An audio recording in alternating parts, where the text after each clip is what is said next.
एक गरीब लड़के की इयास बनने तक की प्रेरणादायक कहानी। 300 से 500 शब्दों में। रामू एक छोटे से गांव में जन्मा था। उसके पिता एक किसान थे और मां घरों में काम करती थी। परिवार की आर्थिक स्थिति बेहद कमजोर थी।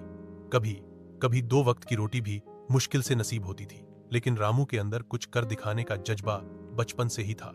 जब उसके दोस्त खेलने जाते, वह पेड़ के नीचे बैठकर किताबों में डूबा रहता। रामू के स्कूल में किताबों की कमी थी, लेकिन उसके पास थी अटूट लगन। वह अपने अध्यापकों से बार बार सवाल पूछता और जब तक उत्तर समझ न आए तब तक प्रयास करता रहता।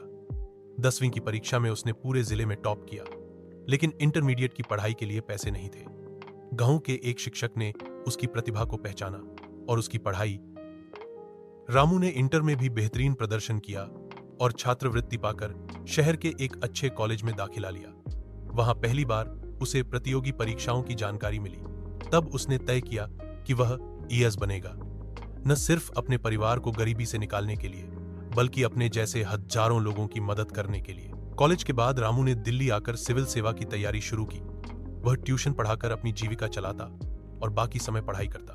कई बार भूखा भी सोना पड़ता, लेकिन हिम्मत नहीं टूटी। पहले प्रयास में वह प्रारंभिक परीक्षा में असफल हुआ, लेकिन उसने हार नहीं मानी। दूसरे प्रयास में उसने मुख्य परीक्षा पास की, लेकिन इंटरव्यू में रह गया। तीसरे प्रयास में उसने दिन रात एक कर दिए, मोबाइल, सोशल मीडिया सब छोड़ दिया और आखिरकार तीसरे प्रयास में उसने अपसी परीक्षा में 12वीं रैंक हासिल की। जब परिणाम आया तो उसकी आंखों से आंसू बह निकले। मां ने भगवान का धन्यवाद किया और गांव में मिठाइयां बांटी गई। आज रामू एक ईएएस अधिकारी है। उसने अपने गांव में स्कूल, अस्पताल और सड़कों का निर्माण कराया है। वह हमेशा कहता है, अगर मेहनत सच्ची हो और इरादे मजबूत तो कोई भी हालात आपको रोक नहीं सकते। रामू की कहानी यह दिखाती है कि संघर्ष चाहे जितना बड़ा हो, अगर सपने बड़े हैं और मेहनत ईमानदार है तो सफलता निश्चित है। गरीबी एक बाधा जरूर हो सकती है, लेकिन यह किसी के भविष्य को तय नहीं करती। उसे तय करता है हमारा साहस और संकल्प।